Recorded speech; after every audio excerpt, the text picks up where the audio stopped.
Come on in, family.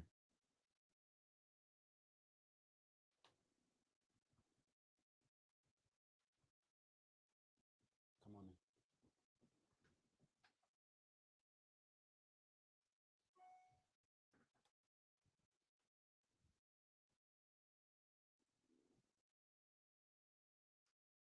Put your nines up when you get in the building. Put your nines up when you get in the building.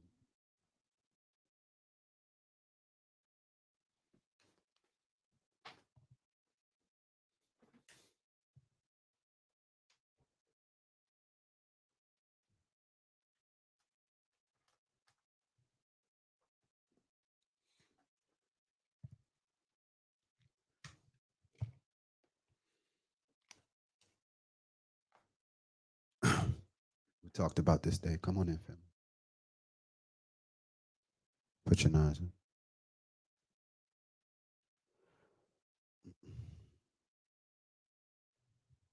We shot out my first nine. We shot out my first nine on board. Nisha Cerise, I see you. Big Mo Locks in the building. Come on in. Guitar riff, I see you. Come on in. Mm-hmm. Chrissy, I see you. Mr. Enigma Red, I see you. What's going on, bro? Jennifer Watkins, I see you. Come on in, put your nines up.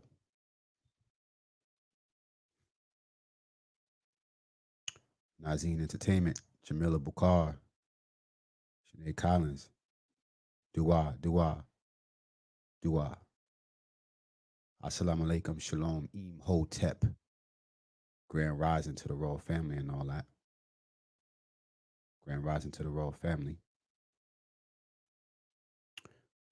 We're going to be talking real things this morning. We're going to be talking about the fall of Jesus. The fall of Jesus. He's canceled.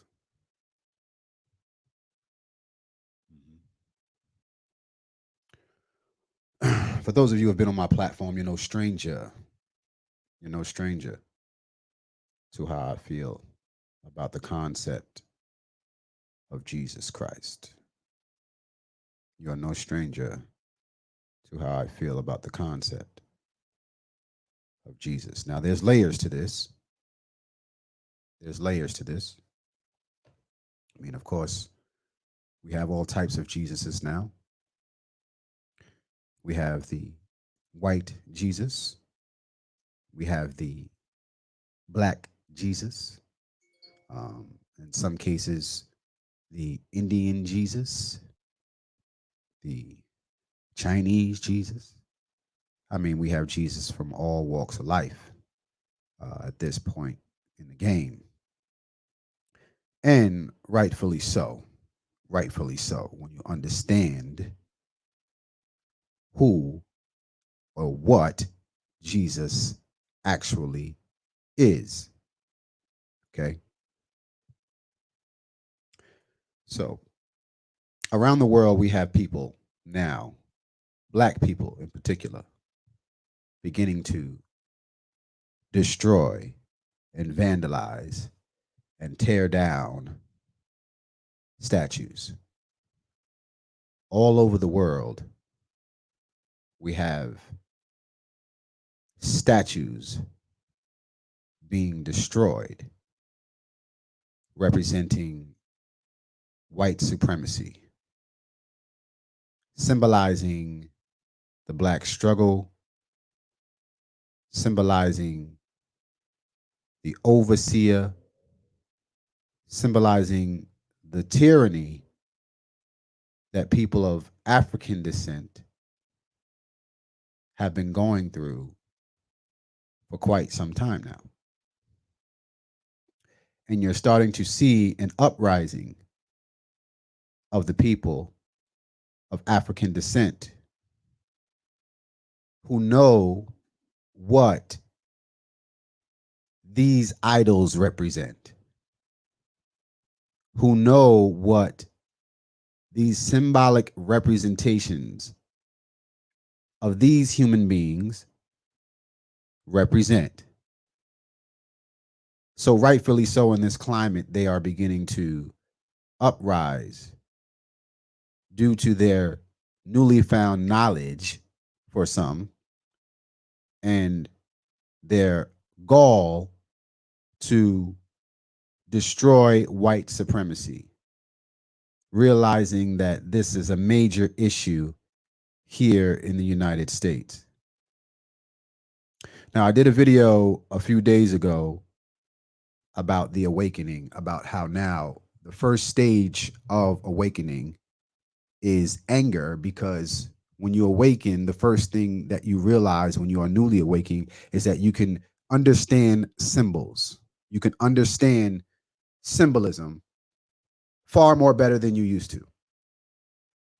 So now what's happening is anything symbolically that represents our pain, our struggle, our deceptive lifestyle, we are beginning to destroy, because we realize now that because these things are not real, because they are fake, because these concepts do not actually control us, but our mind and our subscription is what controls, is what forces us to be controlled. We have now realized that destroying these things do absolutely nothing but free us. In fact, the destruction of these things is what is synonymous with our freedom. Destroying these things is what is synonymous with our freedom. So that brings us to this guy. That brings us to this guy. Now, I always told you, when you're dealing with Europeans, anytime you're dealing with the Tamhu, who have only been here for a matter of 6,000 years, right? Who've only been here for a little while. Anytime you're dealing with them and they want to give you their version of the story, they're always going to give you some drawings. They're always going to give you drawings such as this. Such as this. A picture is worth 1,000 words. So here we have a white man in all his splendor walking on water, something no one has ever seen before. No one has ever seen a man walk on water. But here in this story, somehow it seemed to work out. The biblical text says the Son of God walked on water, preferably to save one of his disciples who was going to drown had he not done so. Right. So now that we have come full circle 360 degrees and we still have not seen a man walk on water, people are beginning to pick apart this story. They're picking apart not only this story, but all the stories related to this man. Because these miracles, not only have we never seen anybody do it now, up until this day, ever again, but now we question if it even happened at all back then. And now, since we're in tune with symbolism, we're realizing that some of these implications and some of these stories of this man could possibly have been symbolism and not actual true events. I talked about this day for several years, and we were called all sorts of conspiracy theorists, devils, those in the faith, men in backsliding conditions, and all sorts of things. But we took the scars, because we knew eventually this could not last in the age of information, in the age of Aquarius, where now information can be passed at the speed of light.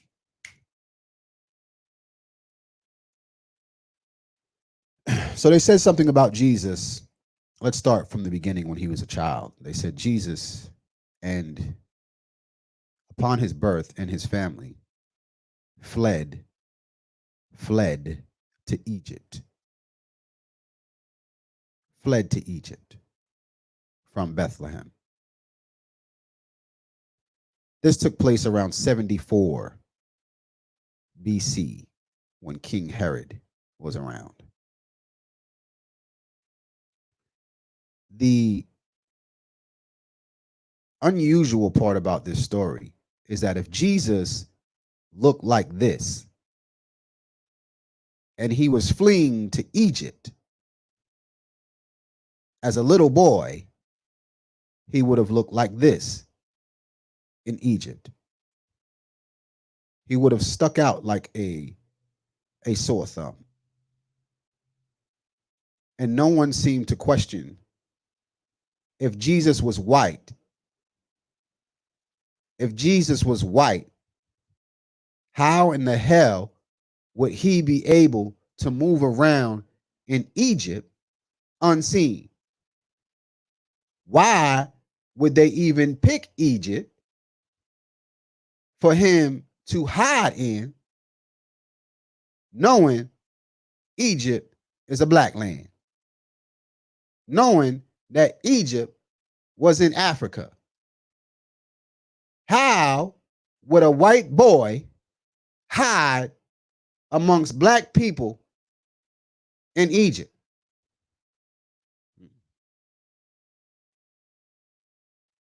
If you believe this story,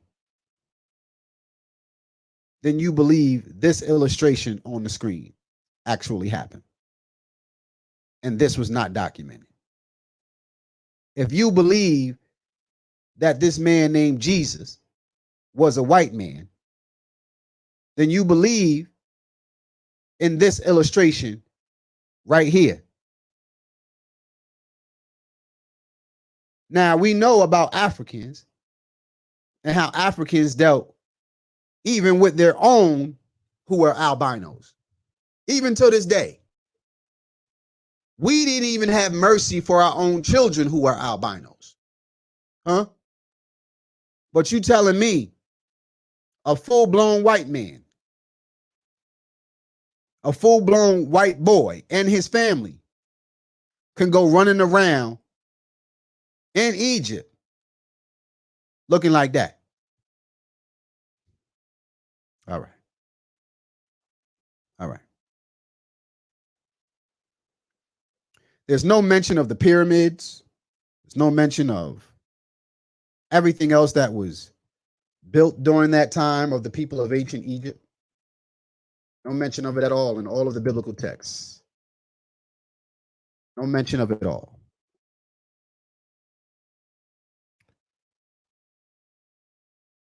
So then we move along into the story of his mother, and we find the suckling of Mary and Jesus, which looks awfully familiar to the suckling of Osset and Heru, which the Greeks misnomered Isis and Horus. You have Jesus being suckled by Mary. Now, you can Google many different images of this, but like I said, anytime they want to show you something, they will never show you an artifact. They will show you some drawings. Because they had seen something that already resembled what it was they were trying to illustrate.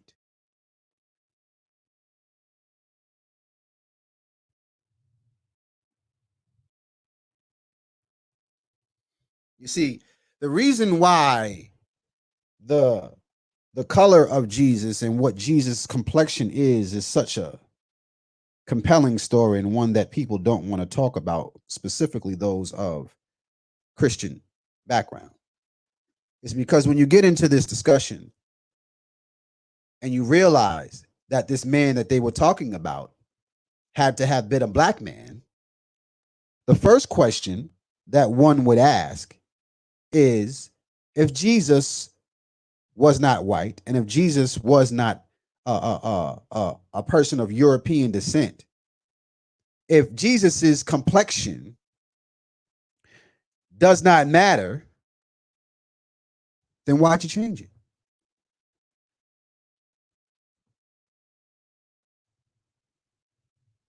Why'd you change it? If Jesus was a real man, why would you change what he looks like if he was a real man?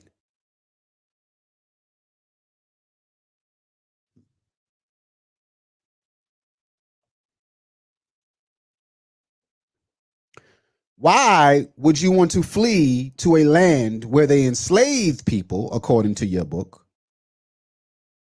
Why, as a white man, would you want to go to a land where they put people into slavery?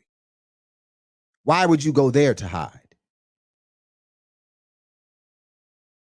So let's get into why they do this. Let's get into why this is a topic. Because if you realize that they wanted to change Jesus from a white man to a black man, and it could be done, then you would realize that quite possibly he might not have been a real human being. If you could change what he looks like, he then himself can be an allegorical character, like the rest of the characters, the main characters in the Bible. An allegorical story anthropomorphized into a real human being.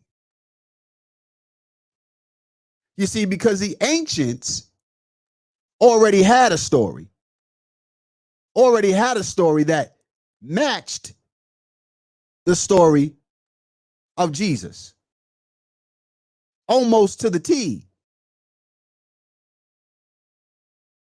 They say Jesus was the good shepherd. Well, we already had a good shepherd, and he was black. He was black. We had him carved in stone. We already had one. If Jesus didn't arrive until AD, who was the God that created Kemet? Who is this man with the sheep on his shoulders? Who is this baby being suckled by a deity, by a holy woman? Who is this baby? Because the story you are telling already existed.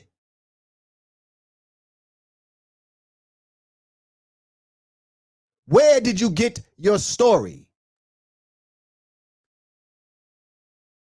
If I were a teacher, if any of you were a teacher, and you were teaching English, and you told someone to write a story, and one student came in with a story and turned in his paperwork, and then another student came in and turned in their story and turned in their paperwork, and both stories were identical, you would then have to say, who wrote their story?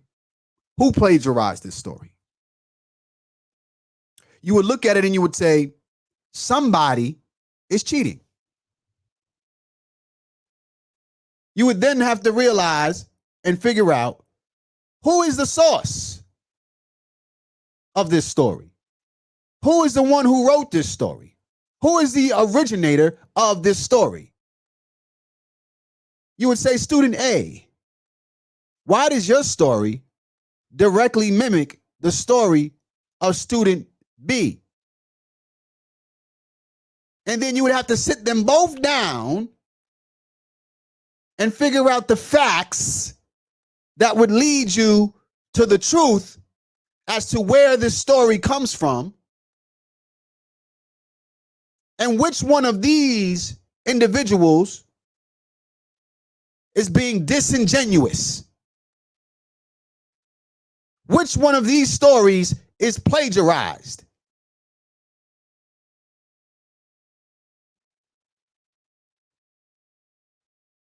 So then once you realize a story is plagiarized and you realize the original is, of course, would have to be the older story.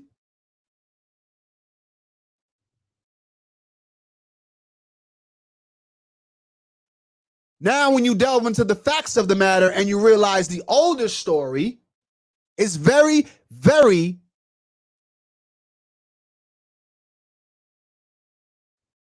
very adamant about these characters not being real. Even the ancient Kemites knew that this story was a spiritual story, a story that was never meant to be taken literal. You realize that the person that they called Jesus was a representation of who we call Heru, and Heru was a representation of you. Oh, come on, somebody. Come on, somebody.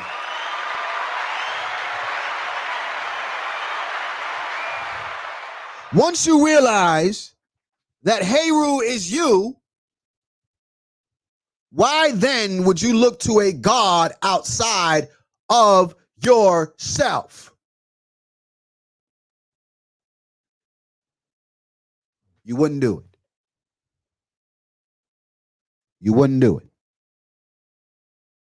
As long as they keep the story literal, you will find yourselves looking to a God and bowing down to a God that does not exist and does not represent who you are. As long as they keep Jesus a literal character, you will find yourself worshiping nothingness. It's okay for them to kiss the feet of idols, but yet they will tell you that the Lord told you not to do it. Huh? Because even they know the impact of symbolism, the impact of visual concepts.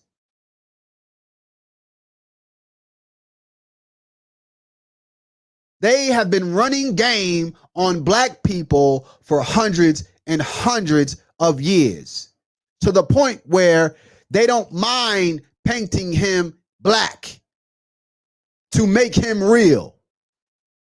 They will even put the black man in front of the sun so that you don't realize that the individual who was walking on water this whole time was the sun.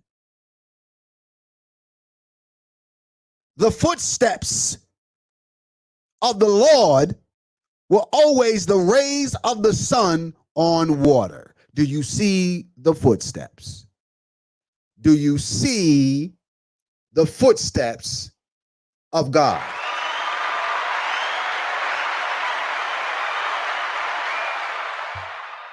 Symbolism.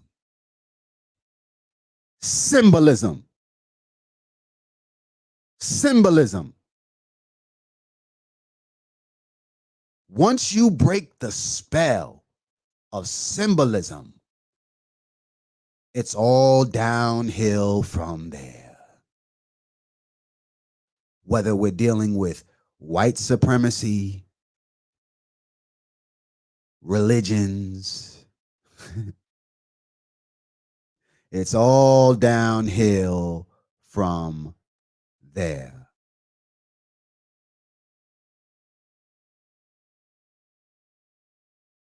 This is the day that the Lord has made. The Lord has made. Not the Lord God,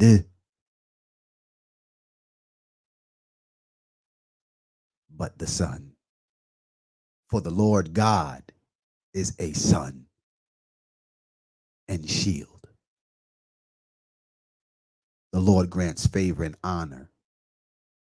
He does not withhold the good from those who live with integrity. I would like to congratulate all of the people of the conscious community for holding on for this long. The day has come.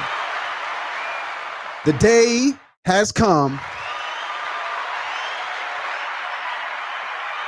for the fall of Jesus collectively over our people.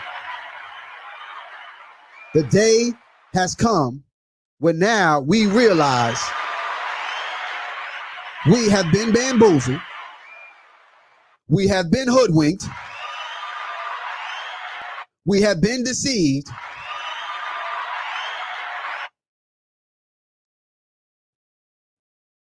all this time. All this time, it was deception. This entire time, there was no white man in the sky. To this day, we were bamboozled. All this time. All the people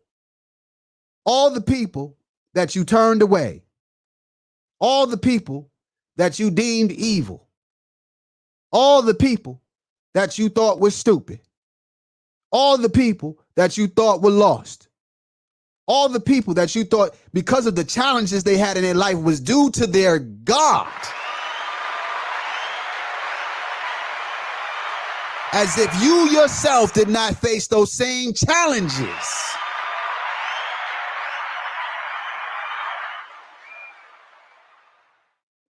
Are now the ones who are bringing the knowledge, are now the ones who overnight are the geniuses, are the ones who are overnight connected to the Most High, the Son. The Son. You see, the COVID had to come through and wipe out those who weren't connected to the Son. Those who were foolish enough to stay in the house and not allow the Son to regenerate them and disinfect their bodies.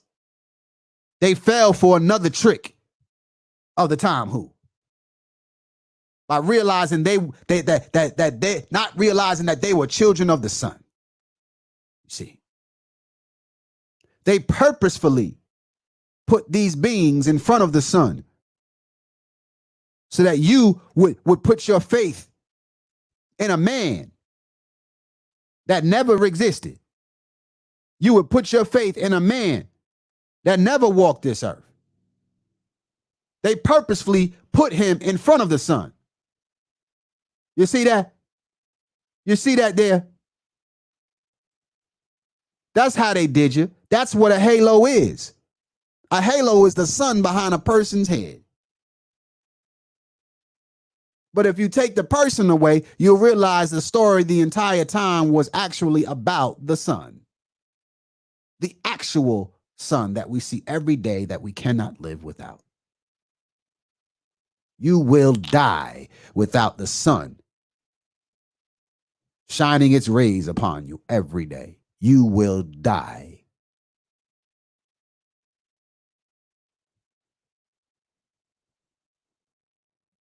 So, this is not an overnight process. And I need y'all to understand that. This is not an overnight process. There will still be family members, friends, associates, people that you know who will worship Cracker Baby Jesus. There will still be people who are lost, who will not make it, and who, according to Mu'at, will die in this. They will die in this. Okay. This is how strong this indoctrination is. Because it rides the wave of nature. It rides the wave of nature. And it changes and shifts according to the times. See? Religion will never go away. It would always be here. And they will find something else to latch on to. They will find a way to shift the narrative and not stay consistent. But you, those who know, those who have ascended to a higher level of understanding, those who have relieved themselves of ego and judgmental ways of people who don't walk the same walk as you, those who stand on the truth, see, you have a responsibility now. You have a responsibility to pass this message on to your future generations so that these generational curses that have been bestowed upon Black people stops with you. It stops with you. You're going to start to see other religions start to tap in on this. They're going to need to work together. But what you will also see is a big emergence of African spirituality and the original rituals of the original man.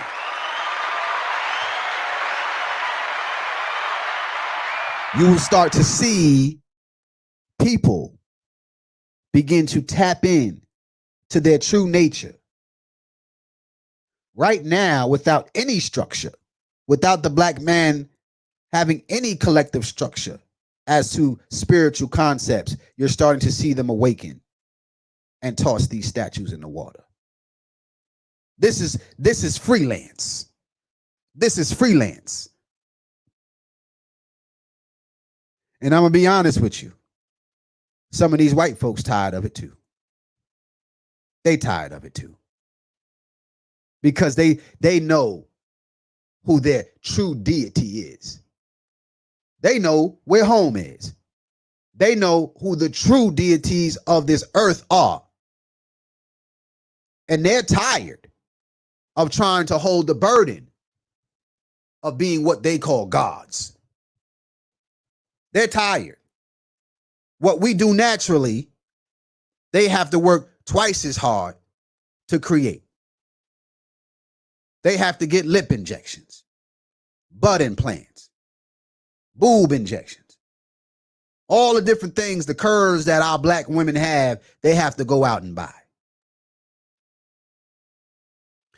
But at the end of the day, the indoctrination is so thick that at the same time they're trying to be you, you are trying to be them. To this day.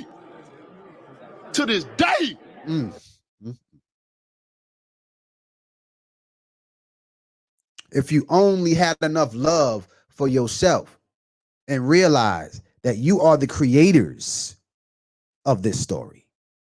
You are the creators of this story. Why? Because we had to teach our children the cycles of life. We had to teach our children things that always will happen. It does not make Jesus any more real. It is a spiritual concept that we created to help others and future generations remember the story.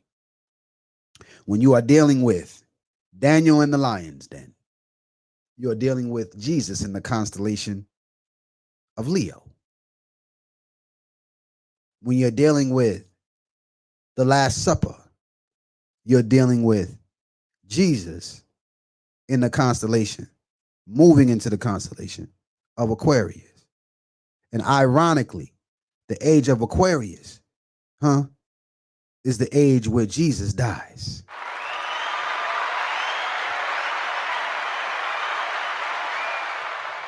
That's in your Bible. You see? That's in your Bible. They told on themselves. They told on themselves. You see? But like I said, it's going to come right back. It's going to come right back. Because this is the power of religion. This is what religion does. You see? It's an allegorical story. Allegorical story. And one that Africans created, the ancient Africans. There's always going to be a fight between good, bad, what we consider to be good and bad, up and down, light, darkness, right? This is the story of Heru and Set, see, or Horus and Set. This is the story that they are telling. But they took this and made them into real human beings to the point where now we actually think that a human being was so connected to God, a God, any God, that he was walking on water. And even worse, he was a white man.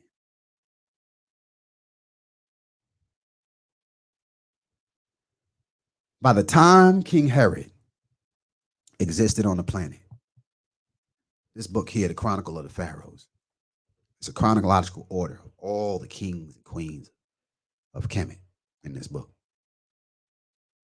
By the time, I want you to see how thick this book is. By the time King Herod came into existence, 74 BC, this is how much of the book was already covered. The entire book. The entire book. This is how much history of yours, of all the kings and the queens, was erased out of history. By the time this Jesus character had come into play, all these guys were gone. Egypt was already built, already flourishing.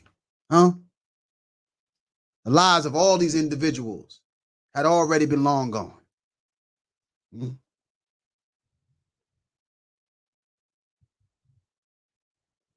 Egypt had already been conquered several times by the time this Jesus character came along.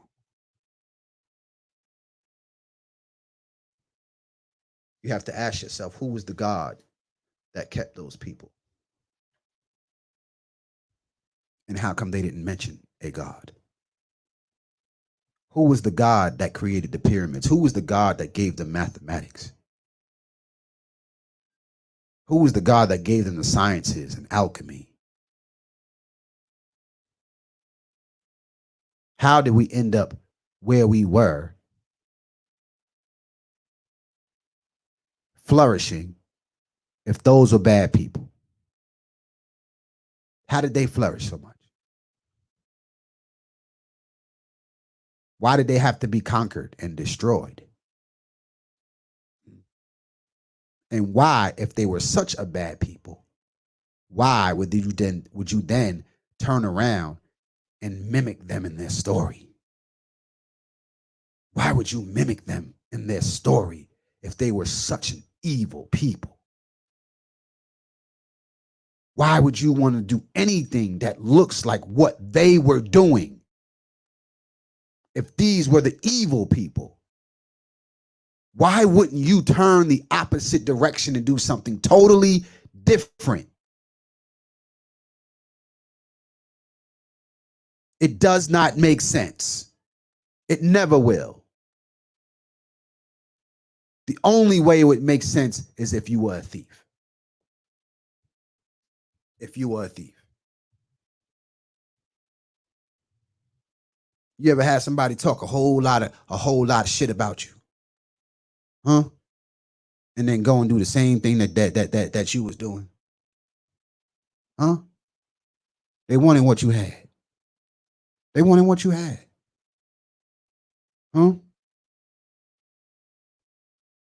That's all.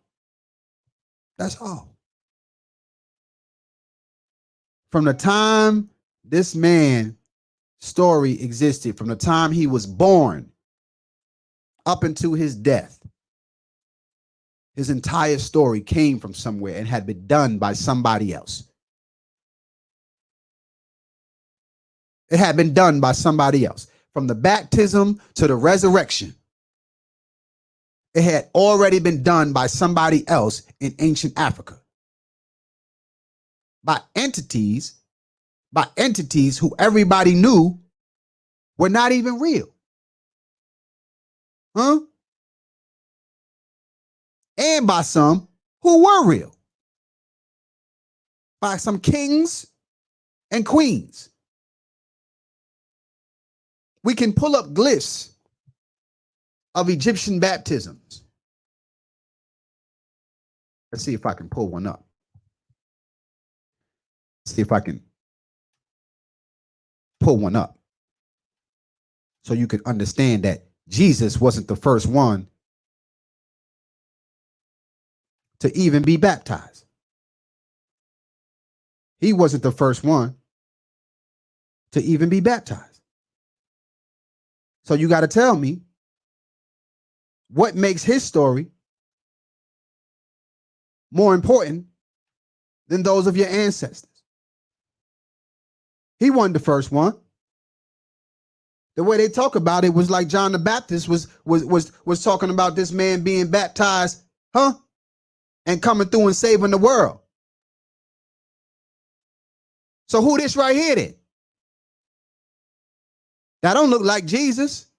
Who that? Getting baptized.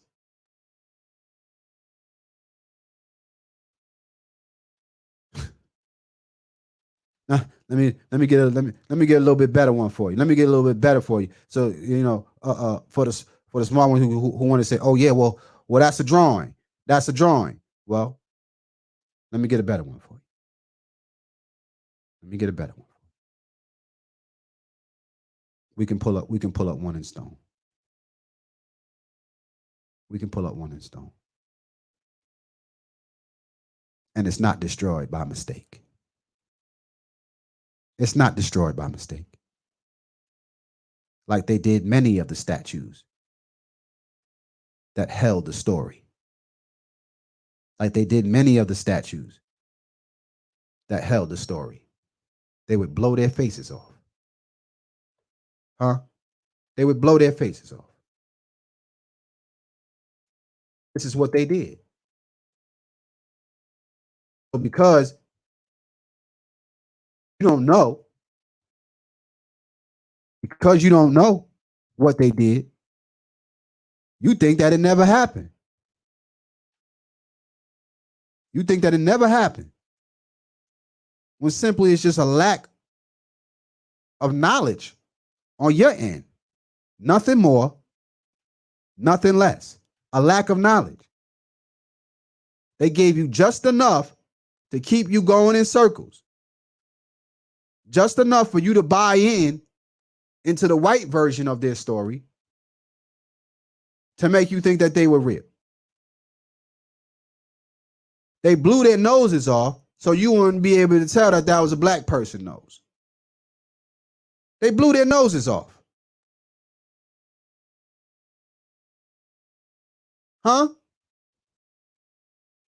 Because they didn't want you to know that these were black people. They blew their noses off. They stole your legacy and they kept the history from you. They stole it. And for some people out here, you could put it right in their face. And the indoctrination is so deep because it's something they had since they was a child. The indoctrination is so deep that even just hearing it, it's like a dagger to their stomach. It's like somebody taking a knife. It's like somebody taking a knife and putting it to their stomach and then twisting it. It's painful. But now we're in the age where people are forced to wake up. You understand me? They forced to wake up. It's a rude awakening. We tried years ago to wake you up nice and slow. Nice and slow. We tried to nudge you up so that you wouldn't have to experience this culture shock and this rude awakening. For some people, the awakening was so quick that it actually destroyed them, and they did. They did. COVID was the rude awakening. COVID was a rude awakening. See, if you're not looking, and it hits you like that, oh, you're going to go through it. You're going to go through it. So all we wanted to do was get y'all to look. Just think. You ain't got to ride with us, but just think. Talk logically. See? Talk logically.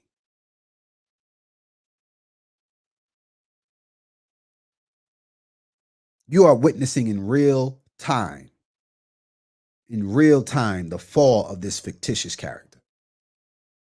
You're witnessing it in real time. Some of us knew about it early on, but you are witnessing the fall of Jesus.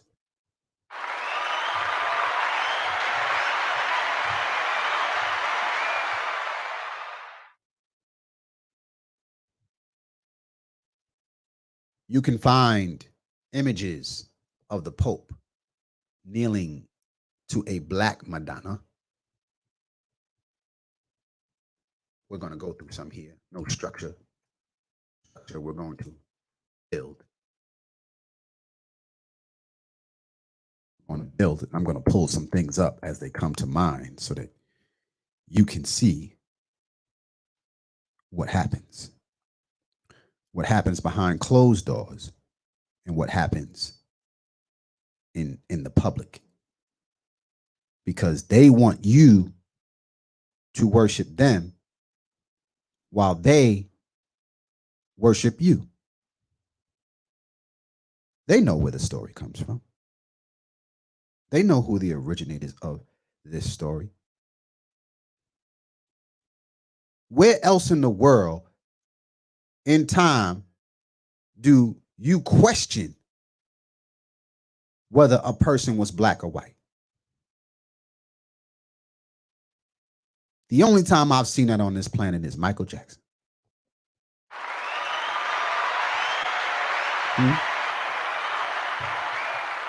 If you reinterpret the story, there's some people born in this generation and they thought Michael was white this whole time.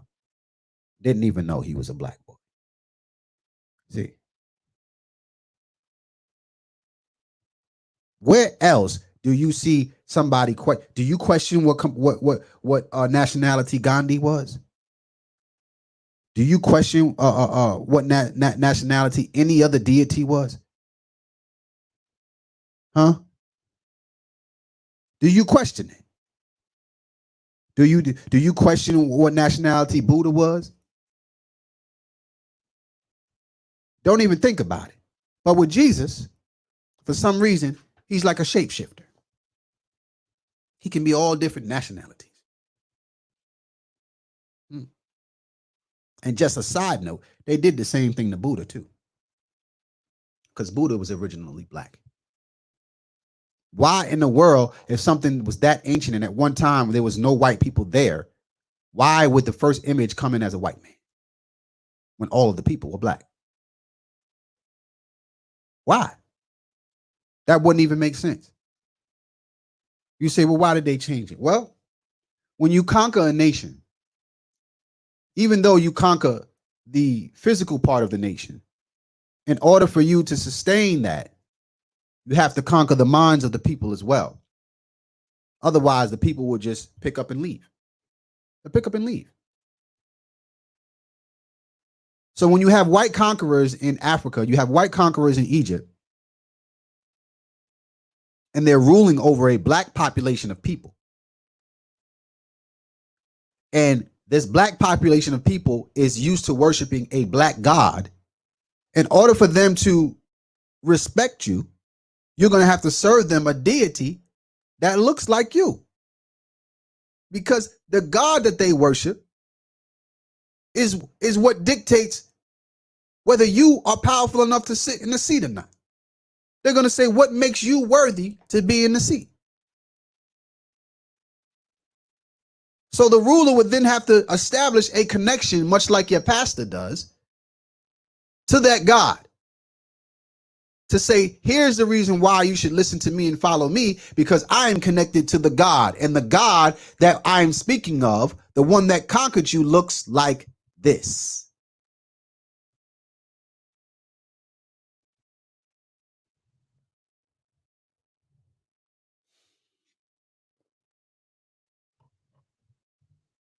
Now, don't get it twisted.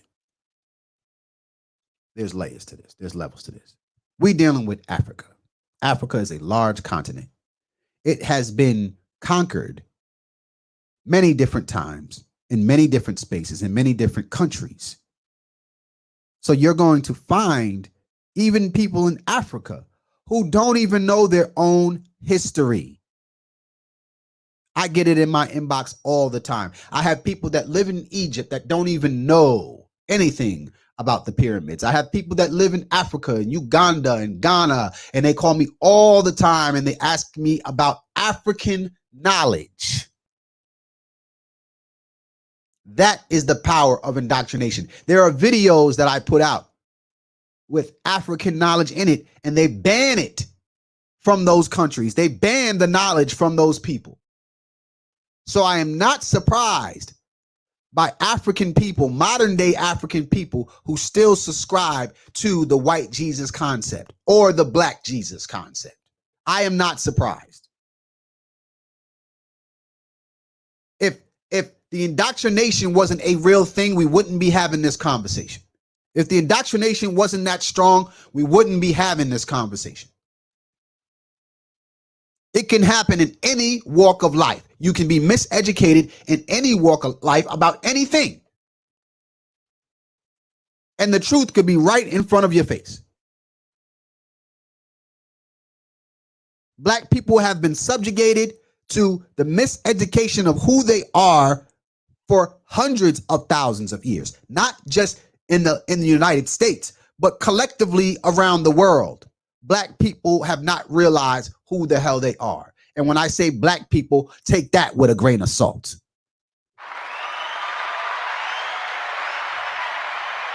I meet the people where they are at. I meet the people where they are at. So when I say black people, you know who I'm talking about. Even if I don't mean black people, you know who I'm talking about. It's levels to this. It's levels to this. So, the fall of Jesus is something that has been happening for many, many years now. This is not something that just happened overnight because of Donald Trump. I don't want you to get that confused, because then that will have you run into the voting polls, okay, to vote for a man who does not have your best interest at heart. Whether it be him or anyone else. The fall of Jesus is something that has been going into play for quite some time now. I myself was a Jesus worshiper for over 30 years, well over 30 years. And it wasn't until I took the doctrine seriously that I began to wake up. And I must say, it was probably, not even probably, it was the most painful and grueling event that I had. One of the worst things that I had to do. Especially when you have to face the loved ones, when you have to face your friends and face the individuals that you have developed relationships over the years with this concept as the umbrella, you see, that meshed and glued the relationships together. One of the hardest things to ever do. And one of the most painful things to do was not painful in itself because of the pain that I was going through, but because I had to watch the individuals spiritually struggle in finding themselves because of this concept that they subscribe to. I watched so many people with potential not be able to reach their furthest potential, their highest level of potential, because they left much of it up to a fictitious character that never showed up. I've watched loved ones die in this concept. I've watched it. And it's one of the most painful things to see when you know that you can help them, but their indoctrination is so strong that it will never, ever let them go.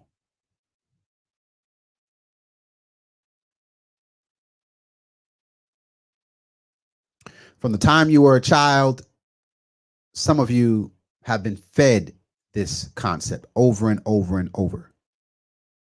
Had it not been for what's going on with the presidency, with COVID, with all these different things that are happening at the same time, the majority of us would probably still be in it. Had church not been canceled, had Jesus not been canceled due to COVID-19, most of us would still be stuck in it, unfortunately. So this rude awakening is something that the universe had already conspired to do for a long time now. Nobody takes credit for this one. This is something that we called a long time ago. From the moment I woke up, it was literally like, if I woke up, there's no way the rest of this planet is going to be able to hold on to this concept. Because there was nobody, in my opinion, in my universe, more adamant about who Jesus was. It was implicated in every part of my lifestyle.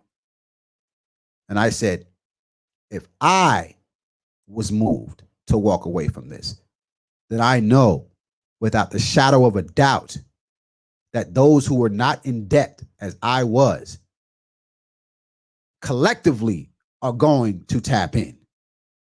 They're going to tap in. And as a matter of fact, because I want to make sure I see this in my lifetime, I'm going to make sure I join the winning team. Jesus is canceled.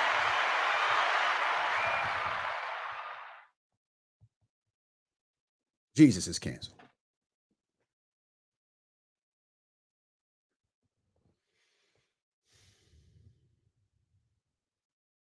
And there's a part of me, even till this day, that still angers me. It's almost like you go to jail for a crime you didn't commit,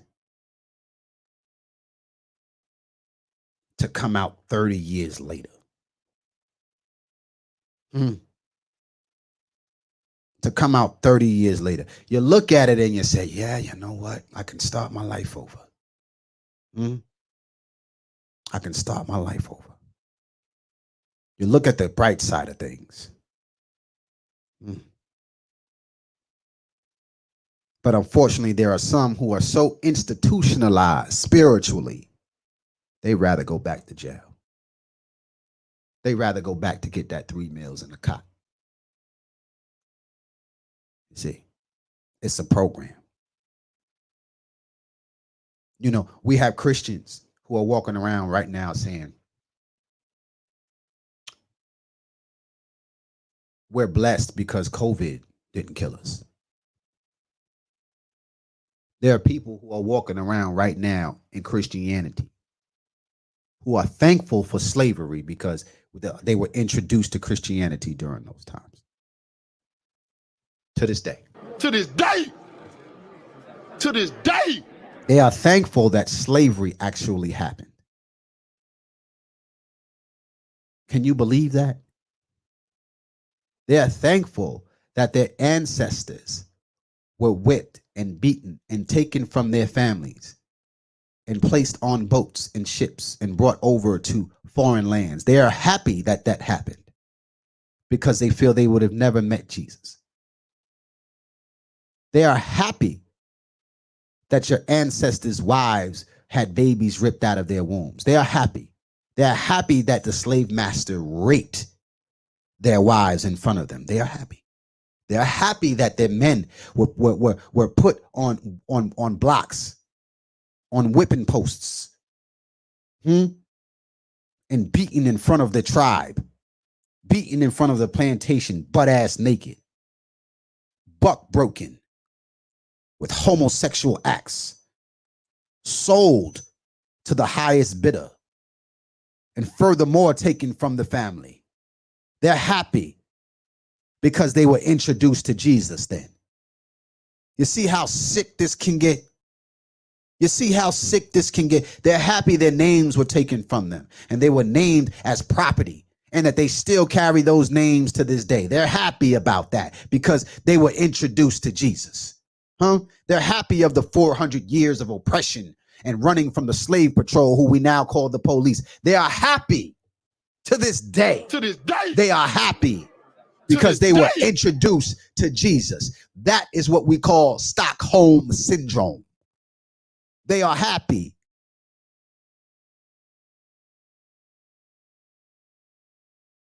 Where they believe simply just being able to breathe is blessing. It's God's blessing, as if this world wasn't given to you.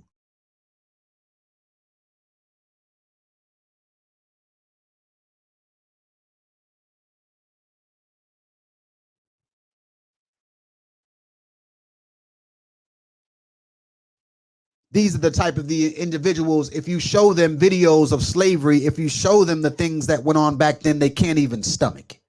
They can't even stomach it. They just want to forget about it and move along. They just want to forget about it and move along. But oh, how they love to remember the days of Auschwitz. Never forget that. Never forget the Holocaust.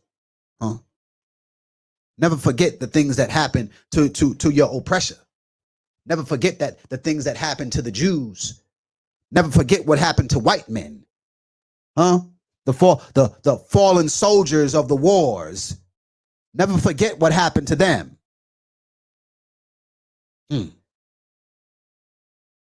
That is what indoctrination is.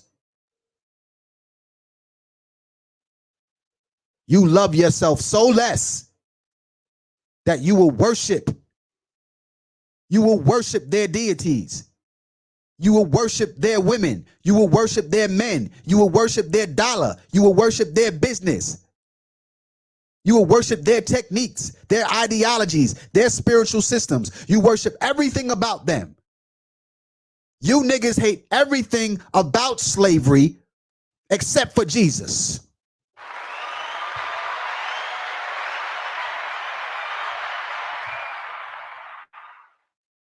What are we talking about?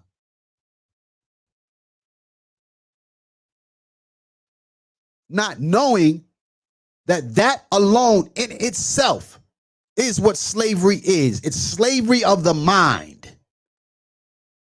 It's binding the mind. That's what religion does. You will see even some of the top scholars, they'll post a whole lot of things, but they're not going to post about that white Jesus statue coming down. They're not going to post about that. They'll post every other thing that Sean King is doing, but they're not going to post that statement about the white Jesus needs to come down from the church. You see? That's the strength of indoctrination. They'll talk about everything else. That's where we are. That's where we are. And the sad part about it is, us as a people, if we talk about it, it's almost as if that we're doing something wrong. Now you have the whole world on board. The whole world is on board and they know that this shit ain't right. The whole world, anybody who ain't picking up on it now, I wouldn't even waste my time arguing with them, family. Don't waste your time in 2020 arguing with people about Jesus. You better off dropping something on your own space on your timeline, pick up your scrolls and walk. But to sit down and argue with somebody about whether Jesus was real or not in the age of information, with all of this evidence that we got going around here of plagiarism and lies, whether you want to pay them black or white, with all this evidence rolling around here, if a nigga still want to believe this story, you screaming at a brick wall. Leave that man alone. Leave that woman alone. You're talking to a chair in 2020.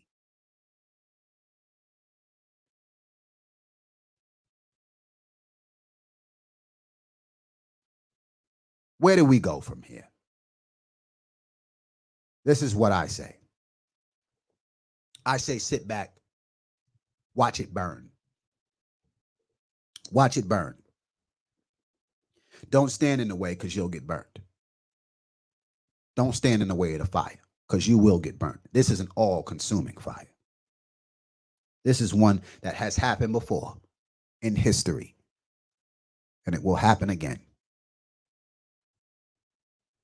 It will happen again. You will find that here in the United States, it will be like separate countries. You won't be able to move around without a passport in the United States real soon. It's going to be like any other continent that you see, where if you move from one area to the next, you're not moving from state to state, but it's like moving from country to country. Because now that the religion has lost its hold collectively on the United States, people are going to start to gravitate towards the ancient spiritual practices that actually created the religions. The religions is a way to take the ancient African concepts and to capsulize them, to try and concentrate them, to get people to move in one direction. That's all it is. I hope you can take this message in love. I hope you can take this message and further ascend to a higher level of consciousness so that we as a people can stop going in circles, so that we as a people can realize that we are the creators of spirituality, that these are downgraded versions. These are downgraded versions of the truth about who we are. You don't have to throw away your Bible. You don't have to throw away your Bible. You can still keep your Bible. But just understand that when we are talking about this Jesus character, that this Jesus character was meant to be you. It was meant to be you, that you were supposed to shine like the sun. You were supposed to walk on water as the sun does. You were supposed to resurrect as the sun does. Your soul. What do they say? They want to save your soul. What is soul? Soul in Spanish is what? For old time's sake. Soul in Spanish is the sun.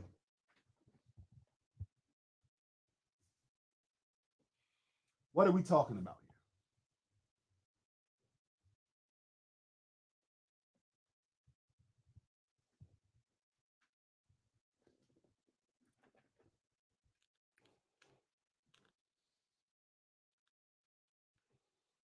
here? If you know, you know.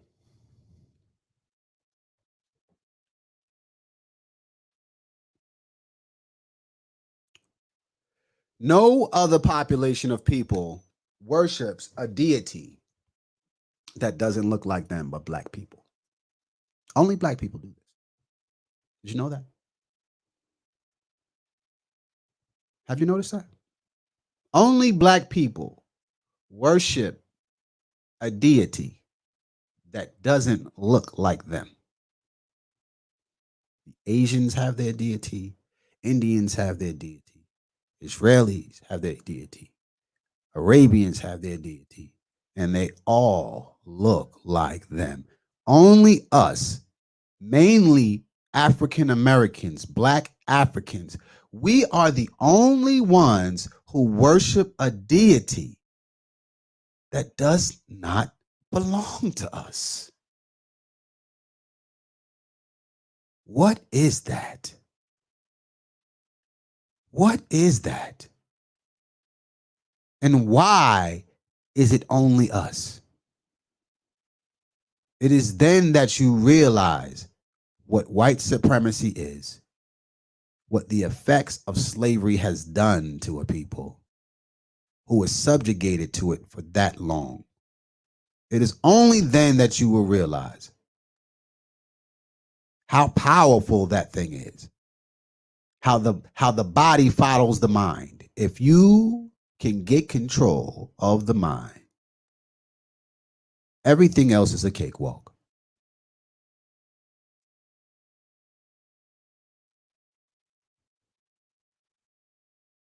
There are many religions who tap into this. There are many religions who would love for you to pick up from where this thing leaves off and move on into their subscriptions. And they're going to be coming. You've already seen the birth of some of them. You've already seen some of them happen online and things of that nature, people who are turning themselves into little mini cults. Because at this point, anything other than worshiping white Jesus will work. Anything. Anything. You will have some people, even after all of this, the COVID, everything, they still gonna go back to church. The house of healing. Even though half the population of the church done died from the food that they've been serving in the back. Even though half of them is dead from the soul food. After all of that prayer, even though they still died, there's still going to be people that's going to go right back to the church. Huh? With a mask on. With a mask on, a bedazzled mask in the church. In the house of God. You're going to see it. And that is, you talking indoctrination. You talking indoctrination. Sitting in a pew at the altar with a mask on is the most hypocritical shit I've ever seen in my entire life. To this day. I have never seen anything like that. You're going to see people. You're going to see people in the church with a mask on in the house of God.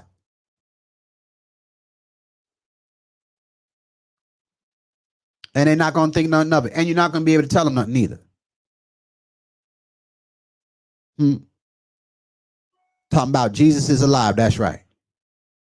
That's what they're going to say. Jesus is alive. But all your church folk dead. Huh? I see these folks online giving church services online in an empty church.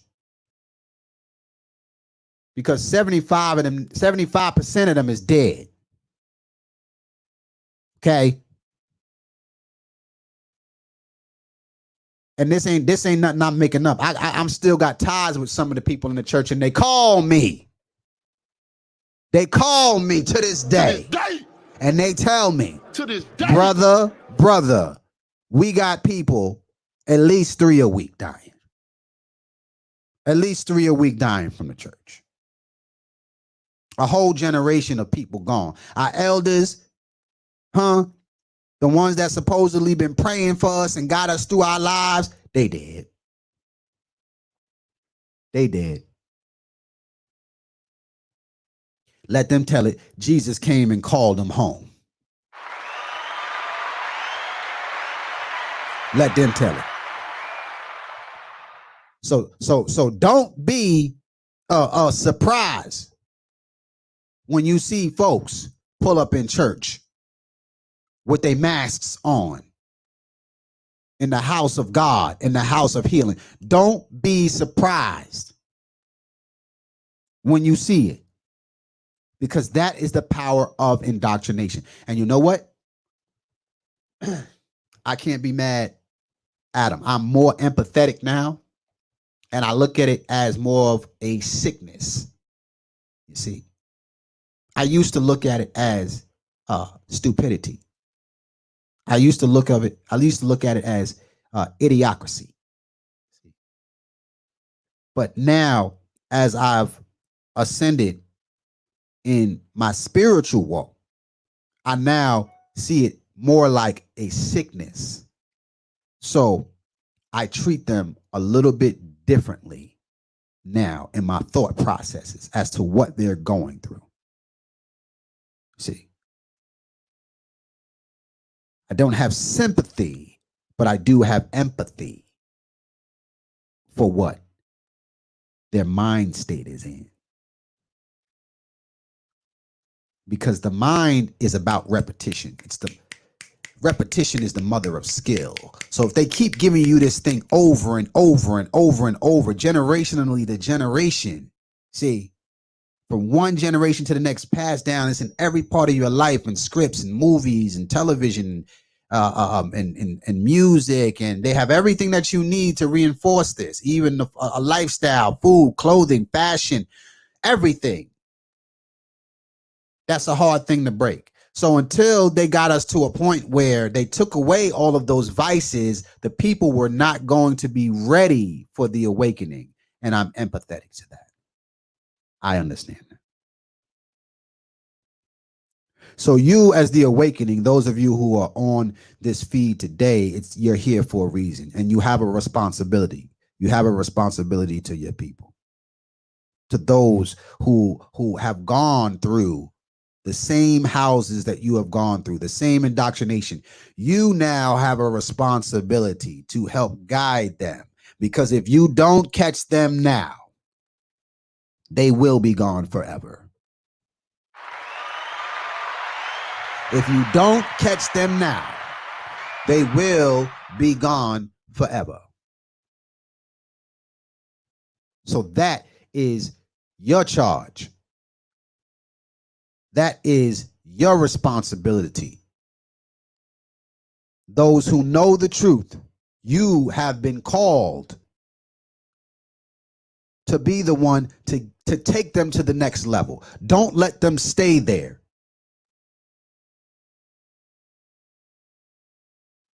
Don't let them stay there. It is your responsibility to expose them to the truth.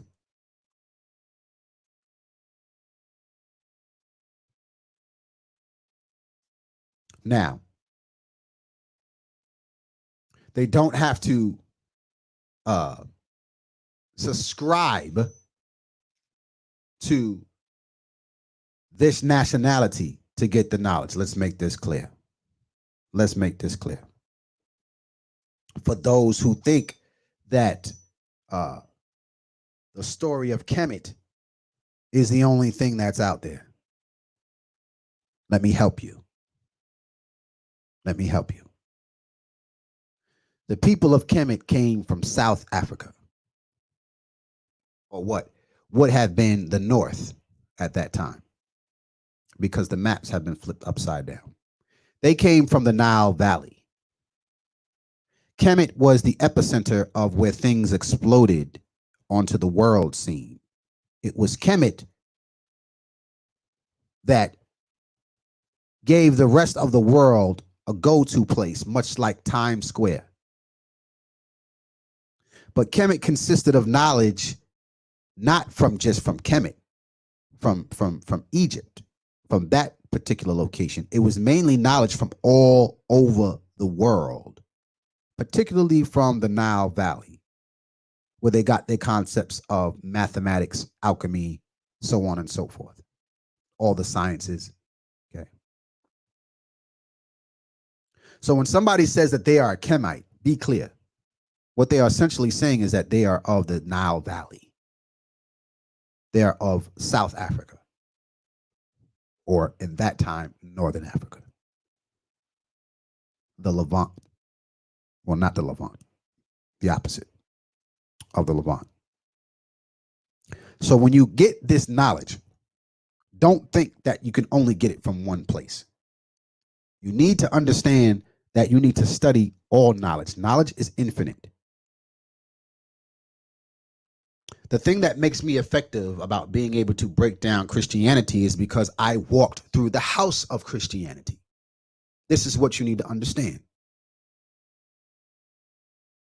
That's why I'm effective in what I say when it comes to when we're speaking on Jesus or anything pertaining to the Bible, because I sat in that house. I walked in that house. I slept in that house. See,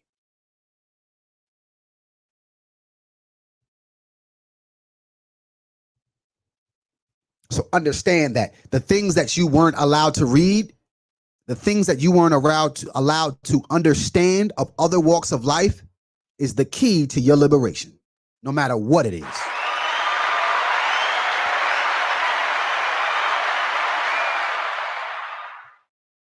They told you to stay away from the things of the world. Stay away from the things of Satan.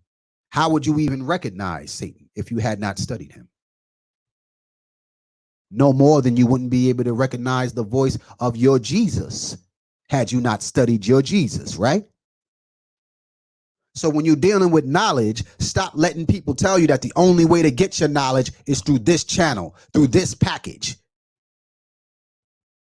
Because there are many different ways to get this knowledge. I just so happen to be from the bloodline of ancient Kemet. So therefore, if I speak on the knowledge, it's going to be from the perspective of a Kemite. But it does not mean I do not have the blood of a Hebrew Israelite. It does not mean I don't have the blood of a Moor. It does not mean I don't have the blood of somebody who may have walked through the house of the Nation of Islam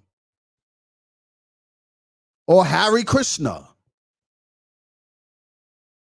Buddhism, Judaism, Hinduism. Knowledge is infinite.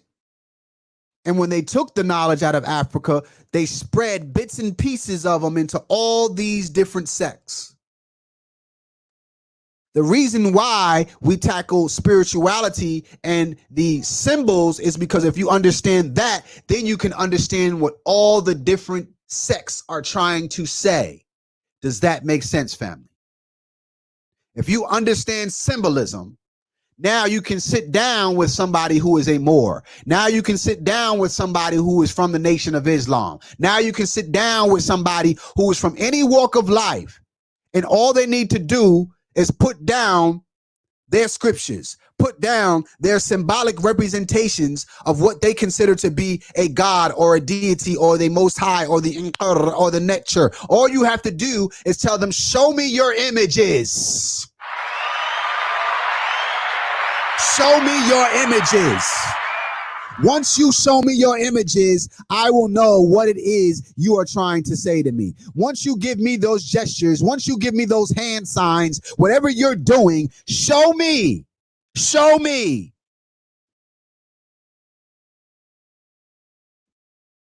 Because they all came from the same place and they're being interpreted in different ways. Some people are taking them literally. Some people understand the spiritual concepts, while others are just role playing, going through the motions. You'll be able to tell all of that once you understand symbolism. In my conscious walk, that's what led me to my ascension, was first studying the symbols of all cultures. You know what I challenge you to do, black man, black woman? Start with the symbol of the swastika. Start there. Study that. Study that. I'm not going to tell you what to study, but study it. Figure out where it came from. Figure out what it represents. Figure out where you first saw it, because it came way before Hitler. Study the symbols. Study Adinkra symbols. The ancient symbols. Once you tap into these things, you'll realize just how much you've been lied to. Just how much you've been lied to. You'll also realize the power of perception.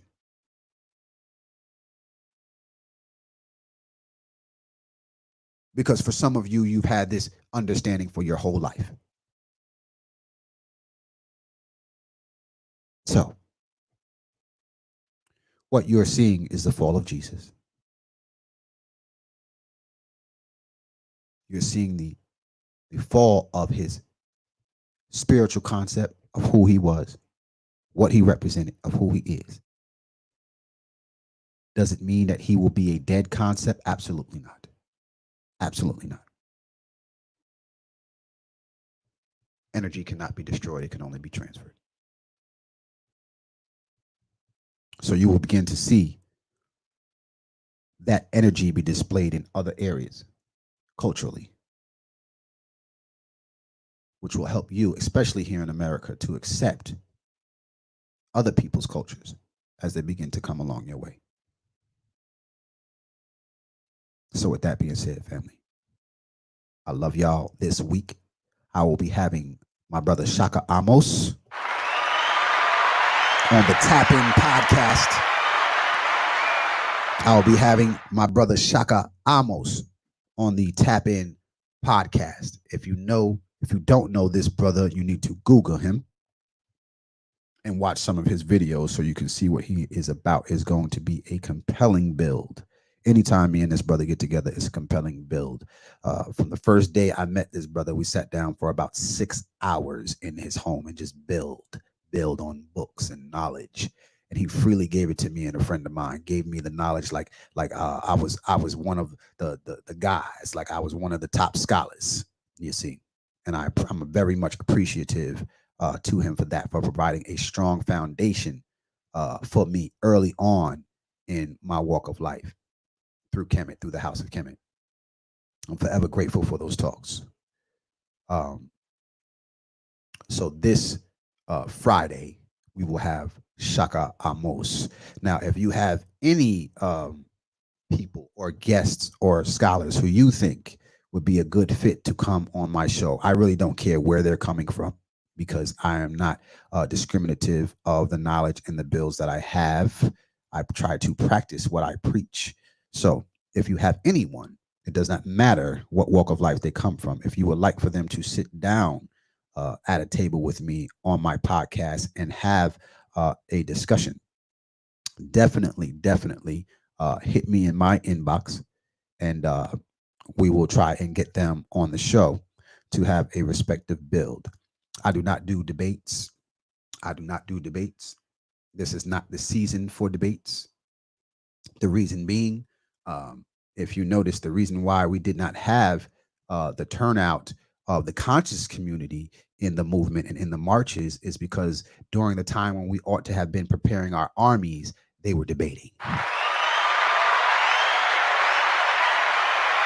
So this is why I do not do debates, because I will not invest my time in trying to tear down my brother's argument for our differences.